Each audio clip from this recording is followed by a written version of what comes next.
Hi అండి, welcome back to my channel. మనకి June నెలలో పౌర్ణమి ఎప్పుడు వస్తుందో ఇప్పుడు చూద్దామండి. జూన్ నెలలో 2026వ సంవత్సరంలో జూన్ 29న అంటే సోమవారం నాడు, ఆ రోజు సోమవారం అండి, తెల్లవారుజామున 4:24 నుండి మనకి పౌర్ణమి తిథి ప్రారంభమవుతుంది. ఆ రోజు మనకి మూలా నక్షత్రం అండి, సరస్వతి అమ్మవారి నక్షత్రం ఆ రోజు. అలాగే పౌర్ణమి మనకి లక్ష్మీదేవి పూజకి విశేషమైన రోజండి.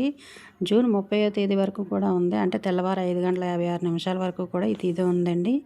దీనిని మనం ఏరువాక పౌర్ణమి అని కూడా అంటాము. ఈరోజు లక్ష్మీదేవునికి పూజ చేస్తే చాలా మంచిదండి. ఈరోజు ప్రదోష సమయంలో చేస్తే ఇంకా మంచిది. ప్రదోషకాలం అంటే తెలుసు కదా, 6 గంటల నుండి 7:30 వరకు కూడా ఉంటుంది. అయితే ఆ రోజు 6:44 లక్ష్మీదేవిని చంద్రదర్శనం చేసుకొని మన అమ్మవారికి, లక్ష్మీదేవి అమ్మవారికి, అలాగే లలితాదేవిని పూజిస్తే చాలా మంచి ఫలితం అయితే ఉంటుందండి. ఐశ్వర్యం, ధన సమృద్ధి పెరుగుతుంది.